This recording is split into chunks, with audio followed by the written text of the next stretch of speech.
Stay where you are. BackBerner is next on the comedy. Juliet, Edward and Mrs. Simpson, Gareth and Cheryl.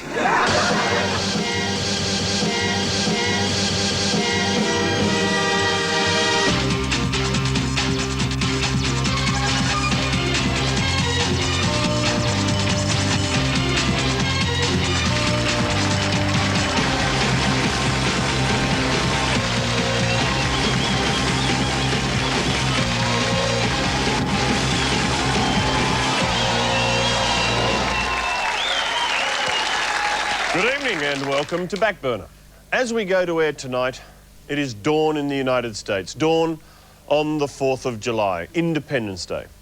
Now, it's a nervous dawn, for the question on everybody's lips is, will terror strike today? Which, mind you, is the same question they asked on Columbus Day, Veterans Day, Thanksgiving Day, Christmas Day, New Year's Day, Easter Sunday, Martin Luther King Day, Super Bowl Sunday, President's Day, Memorial Day and Mother's Day.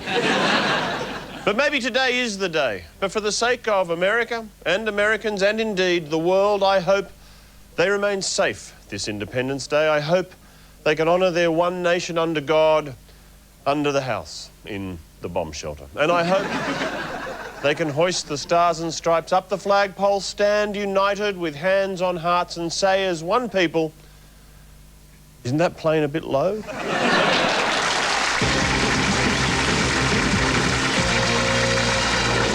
All proceeds from the following interview will go to help Laurie Oakes in the struggle for ethics. Any contribution, no matter how out of date, destructive, intrusive, or downright bitchy, can be sent to Laurie Oakes, care of the Moral High Ground. Former Democrat leader turned Labor frontbencher Cheryl Curnow released her autobiography this week, 9 months after losing her seat of Dixon in the last federal election. We're joined by her book publicist, Penny Lynch. Ms Lynch, I should say up front that Cheryl is not bitter or motivated by malice or looking to lay any blame. Well, why would you even say that? I'm sorry, I thought you might have read some of the book. Well, in the book, Ms Curnow does accuse former leader Kim Beazley of a failure to honour his promises and commitments to her. Yes. You can imagine how it feels to be betrayed by someone in whom you've placed all your trust. Someone who has promised great things for you and who supposedly is your leader. OK, maybe you can't, but if you voted Democrat in '96, you'd probably have a good idea. Well, moving on, Ms Curnow actually nominates menopause as one of the factors in her downfall. Yes. She has a lot in common with Bob Hawke on that front.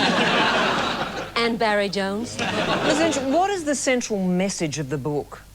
Other than it's not my fault? Yes, other than that. Well, at its heart, it's a plea for less media intrusion into the private lives of public people. The media can just create a frenzy about someone at a whim for any trivial reason. Like betraying your original party, resigning as leader and joining another one. Yes, that's one example. Or spitting the dummy on TV when you thought you'd lost your seat but actually hadn't. That's another example. Or having a moving van crash into your house. Yep. Or posing in a red dress and a feather boa. Oh, yeah. Or having a relationship with one of your former high school students. Again. Or wearing a red wig when you went out in public. Mm-hmm. Or having your husband punch a photographer. Louise, I'm afraid we're out of time. But no, look, we're just going to have to leave it there.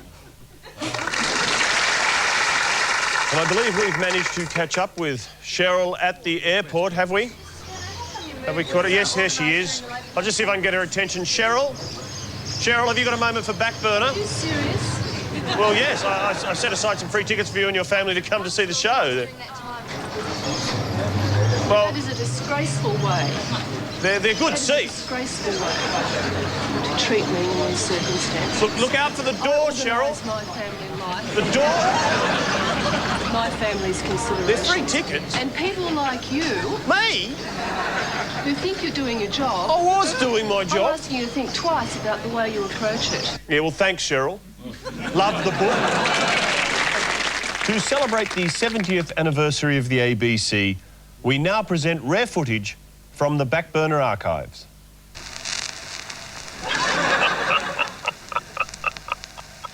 So, why do they call it the Great Depression? I mean, I feel fine. I didn't do too well on the Melbourne Cup, folks. I bet on Farlap.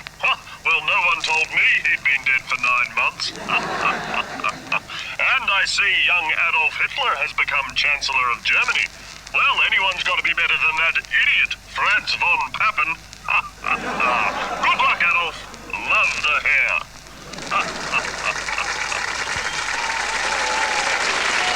George W. Bush has outlined a peace plan for the Middle East, which involves the removal from power of Palestinian leader Yasser Arafat. To explain the plan, we're joined by US Foreign Affairs spokesperson Amanda Nugent. Firstly, Ms. Nugent, what if the Palestinians don't want Yasser Arafat to go? I don't follow you. Well, what if the Palestinian people want to keep Yasser Arafat as leader? I don't get what you mean. Mr. Arafat has announced elections for next year, and what if the people vote him back in? Perhaps if you rephrase the question. Well, if Yasser Arafat still has the support of the people, is it fair to try and depose him? I'm sorry, but you're not making sense. Are the Palestinians entitled to choose their own leader? Of course. What if they choose Yasser Arafat? I'm sorry, you've lost me again. All right, Ms. Nugent. What is the key to peace in the Middle East? Yasser Arafat must go. And if he doesn't? Perhaps we need an interpreter. Can President Bush's plan bring peace to the Middle East? Once Yasser Arafat goes, yes. I think that's all we have time for. Pardon? George Bush says that's all we have time for. Oh, okay, goodbye. George W. Bush underwent a routine colonoscopy this week, or an IQ test, depending on how you look at it. And no, it wasn't a last-ditched attempt to locate Osama bin Laden either. Now, because there's a war on, Bush invoked the US presidential disability clause while he was sedated. This means Bush wasn't actually president for 2.25 hours.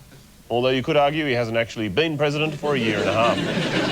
Now, I hope Bush doesn't get into his head that he can make Dick Cheney president any time he feels like loafing off. Hey, you, I'm going to go shoot some possums, so you're me till I get back.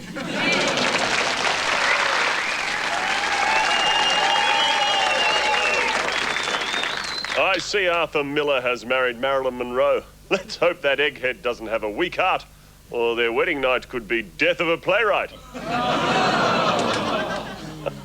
Also in the news, I see Mrs. Petroff was a bit reluctant to get on that plane. I'm not surprised. Have you tasted that airline food? And that filthy sex degenerate, Elvis Presley, has been singing his race music on America's Ed Sullivan Show. I beg to differ, sir. You are nothing but a hound dog. Well, these days it seems like everyone is shaving their head and assuming the lotus position. Buddhism is the fastest growing religion in the West. Kim Gyngell investigates why.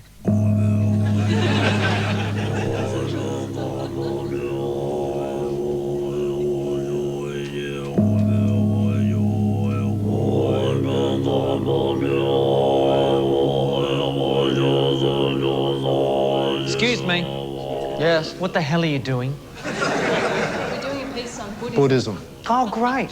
Could you do it somewhere else? I'm trying to be serene. Ah, no, well, that's just what we're talking about. You see, do you mind if we ask you some questions about the Buddhist doctrine of total openness with the entire... Yes, I do. Why, is that because you've entered a Satori state beyond words? No, it's because you give me the squirts. Okay, well, doesn't sound very Buddhist. Well, you're a kind of Buddhist monk yourself, are you? No. No, not at all. So don't lecture me on being serene, pal. I'm as serene as all fuck. Why don't you just piss off and let me get back to what I was doing? Getting beyond desire. Yeah, but I thought Zen Buddhism offered techniques whereby you could get into nirvana straight away. No, that's what you people think. You think it's some kind of nightclub if you know the right people. You're not as nice as the Dalai Lama was. There you go again. What? Of course the Dalai Lama's nice. Of course he's Mr. Chuckles. You know why? Because he's out of here. One life, and then he's out of here. Boom, nirvana. Can you not touch shit? I'm sorry. You know, there are 7,000 levels of heaven to ascend. I've got to do 6 a week if I'm going to get there, you know? Otherwise, I'm back here yet again as a qual. A qual? Yeah. Is that good? Piss off! Kim Gyngell. BackBerner. Oh, that's really bad karma.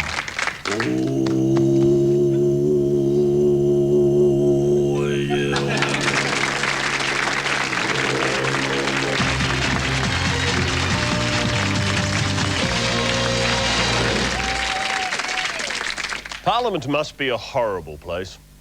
Soon as a break comes up, our politicians can't get far enough away. Prime Minister John Howard has taken a peek at a map and spotted that you can't get much further away from Canberra than Europe. He's there to discuss things like free trade and people smuggling, the sort of things you can only talk about over a continental breakfast by the banks of the Seine. Of course, it's not all beer and taxpayer-funded skittles for the PM. Already he's run into some ticklish questions from the Germans about our handling of asylum seekers and greenhouse gas emissions. So it's lucky he doesn't speak German. Interestingly enough, he's called the Prime Minister because he's only divisible by himself and one.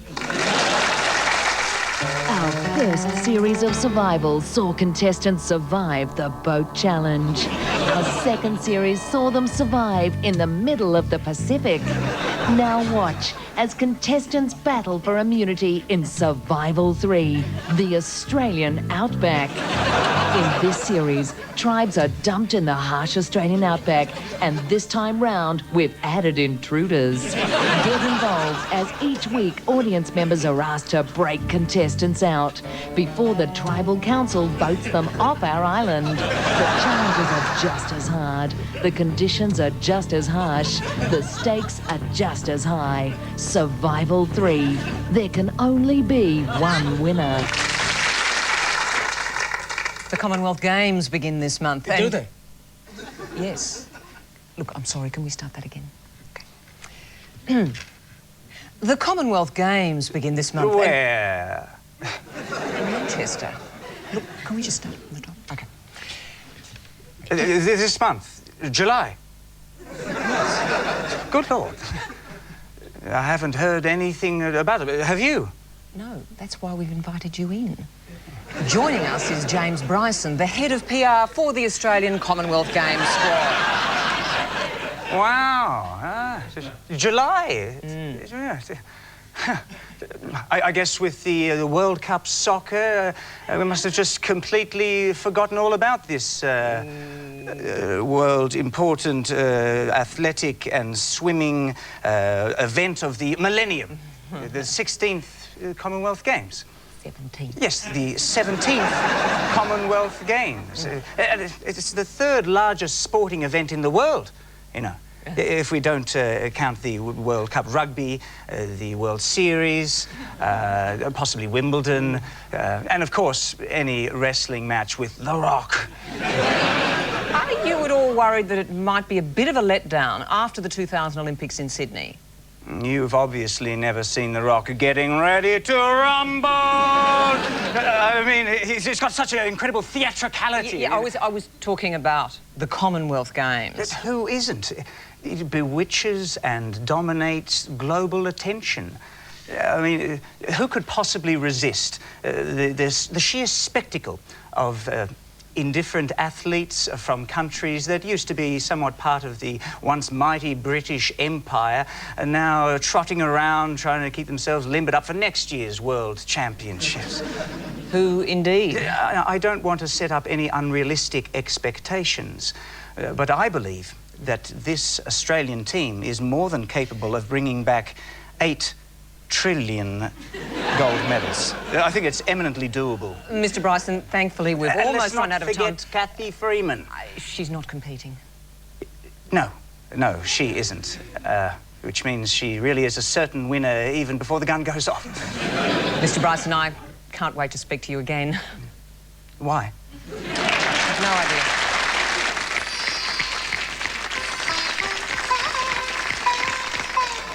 Thank you, Ravi Shankar.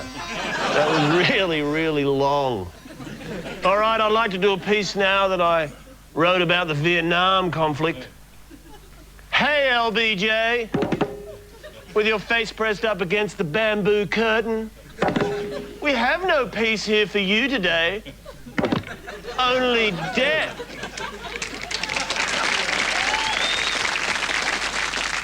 For years, people have been saying Ozzy Osbourne is the devil, which might explain what he's doing in hell, or as I call it, reality television. Now, for those of you who haven't been living under a Channel 10 press release, the Osbournes is the latest television sensation. It's a bit like Sylvania Waters, only with less swearing. Some supporters of the show, including myself and Al Gore, have welcomed it as proof that you can be drug-fried and still be a caring father.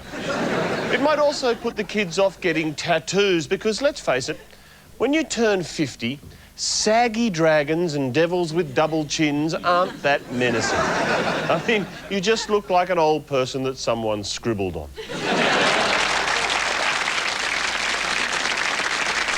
ABC Television is proud to present a hit new reality show that exposes the debauched and excessive lifestyle of one of Australia's most loved couples. A family who make the Osborns look like the Osmonds. I fell off the f***ing wall again, didn't I? Had a great f***ing fall. Landed right on my f***ing arse. Oh, stop f***ing swearing. There's kids watching, you f***ing dead shit. Spend an evening with the Dumpties. It's raining men. Single men are everywhere. Well, according to the latest research from Rutgers University in the United States, single men are everywhere because, drumroll please, they don't want to get married. Tertiary education, it's a wonderful thing. In fact, Rutgers has helpfully published the top 10 reasons why single men don't want to be married, including reason number 1, men can have sex without marriage. It's just heartwarming stuff, isn't it? Excuse me, sir, are you married? No. A new study on marriage has found that more and more men are choosing to stay single for longer. Choosing. Yeah, that's right. My choice. Yeah, right. So why do you think that more men are choosing not to get married? Oh, for a start, men can have sex without marriage. When was the last time you had sex with someone else? Yeah, bitchiness is another reason men won't marry some women. Excuse me, sir. Would you agree that men are avoiding marriage? With you? No, with women in general. Oh, yeah, probably. Well, why? Well, they want to avoid divorce and its financial risks. Ah, good old reason number 3. They want to wait until they're a bit older to have children. Reason 4, thoroughly predictable. Also, I suppose they face few social pressures today to get married. Reason 7, great. Look, why don't I just read you the list and save you the trouble? Reason 10, they want to enjoy single life for as long as they possibly can. Translation, I love porn. Reason 5, they fear marriage will involve compromise. Translation, I am God. Reason 2, they can just live with a woman rather than actually putting a ring on her finger and turning up on time to a dinner party. Maybe a lot of men are just gay. That's a pretty good reason. Great. So maybe you could tell her. Tanya Wilmer for BackBerner.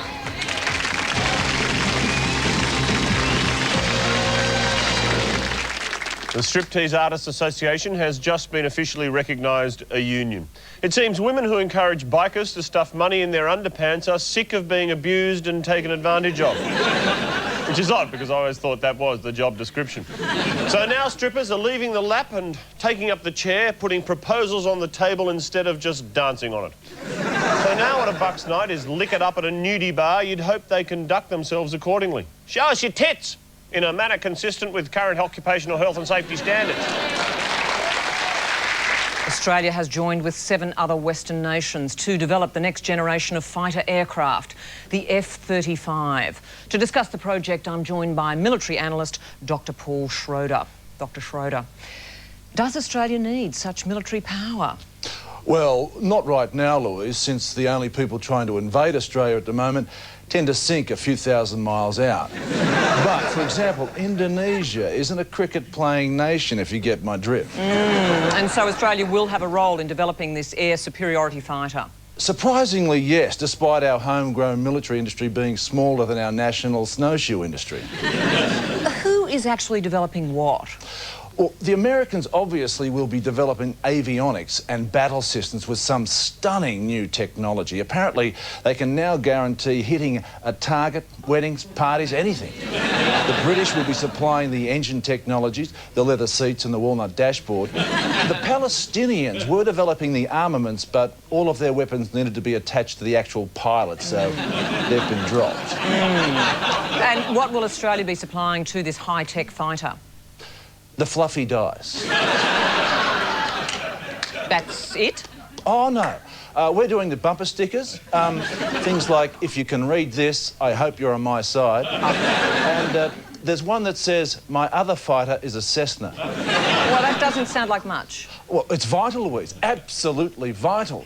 The other nations will create a powerful, efficient killing machine, and it's up to Australia to make sure it's got really cool sports alloy wheels and awesome pinstriping. But surely Australia has more military expertise than that. Well, our new submarines are so bloody noisy. The only people who can't hear them coming are the people on our other new submarines. Well, yes, but if you look at the our new helicopters have airframes so old, the operating instructions are in Latin. Yes, I see, but if our F-111s can only destroy a target by falling yes, on. I think we get the idea. Can you see a solution to Australia's military weaknesses? Yes, it's simple.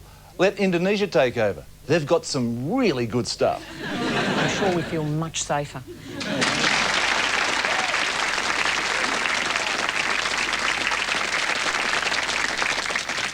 Big thanks to Tony Orlando and Dawn. Following his controversial sacking, Gough Whitlam has said nothing will save the Governor-General. And I think this constitutional debacle shows we must put more thought into who we appoint to the vice-regal position. In future, we should appoint someone with unquestionable principles. Perhaps a former archbishop. And on a lighter note, that new show, Fawlty Towers, has started. Better watch it. It's good. I don't think the ABC will ever repeat it. With their fatty foods and sedentary lifestyles, the future looks bleak for Australian children. We're joined in the studio by BackBerner medical correspondent, Dr. Dennis Johnson. Have you looked at obese children, Dr. Johnson? Yes, but no more than I absolutely have to. Well, the National Heart Foundation says that Australian children are sitting on a time bomb. Right, and I can't stress how dangerous and uncomfortable it is to sit on a time bomb. All I can say is that if you're going to do that sort of thing, then don't be surprised when it blows what we doctors call your bum clean off. The foundation said that children's health could be improved through exercise, diet and the rejection of smoking and drinking. Right, well, forget that, because I've got a much better idea. Oh. Ritalin. Ritalin? Yeah, that's right. But don't get too excited, Louise. It's just for the children and some rock stars. Well, you've raised an interesting point, Doctor. Now, the number of Australian kids on behaviour-modifying drugs, such as Ritalin, is as high as 1 in 40. Right, if I could just challenge you there, Louise, and I think I can because I'm a regular. I think what you mean is that it's as low as 1 in 40. Oh, I see. And what do you have to say about the recent survey that showed that Ritalin was being prescribed in non-ADHD cases, such as poor concentration or impulsive behaviour? Well, they are. It's wonderful that it's so beneficial in so many different things. But it's not beneficial for aggression, according to studies at the University of Sydney. In fact, it seems that Ritalin's recently become the first medication some doctors leap to without performing a more thorough diagnosis. Thorough diagnosis? I'd like to see you do a thorough diagnosis when the waiting room is full of ADD sufferers and the Ritalin truck is stuck in traffic. Anyway, too much Ritalin's never hurt anyone. Oh? And what evidence is that based on? Right, well, thanks for your time. It's a pleasure. That's my line. First Enron, now WorldCom, maybe Xerox. Things are getting dodgy at the big end of town, and it sounds like the pilot for a new corporate cooking program, The Naked Accountant. Now, here's a set of books I prepared earlier. WorldCom tried to treat expenses as capital expenditure, which in layman's terms is like buying groceries and telling the tax department you bought a fridge. But the real question is how? We're talking about $6 billion, which is just a little bit big for an honest mistake. I mean, do they blame the work experience kid? Damn it, Kevin, I said column on the left. Whatever the reason, it looks like cracks are appearing in the pillars of industry, and public confidence in big business is disappearing faster than Arthur Andersen's clients. So if your child is showing a bit of business acumen and entrepreneurial skill, try and push him towards a respectable job, like a used car salesman.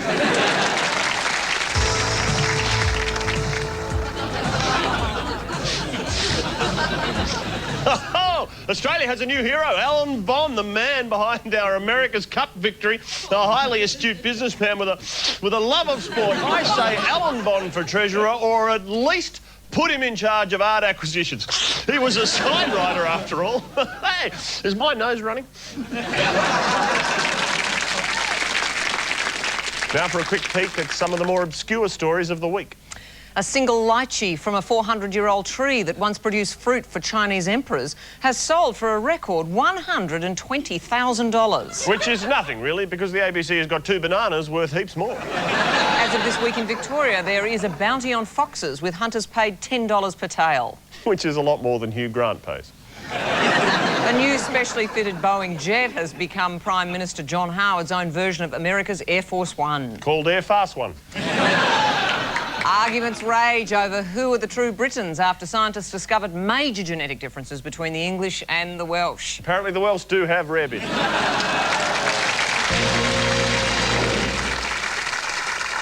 And finally, the World Cup is over, and congratulations to Brazil.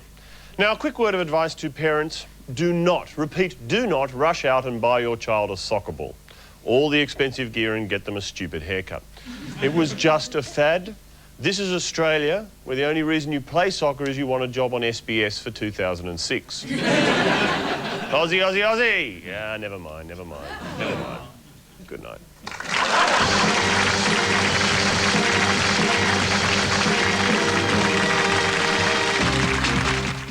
Next week, what starts out as a discussion group becomes part dating service, part support network with hilarious results. Join us for the new series, The Book Group, next Thursday night at 9. Stay with us now for the true story of life at the end of the rainbow.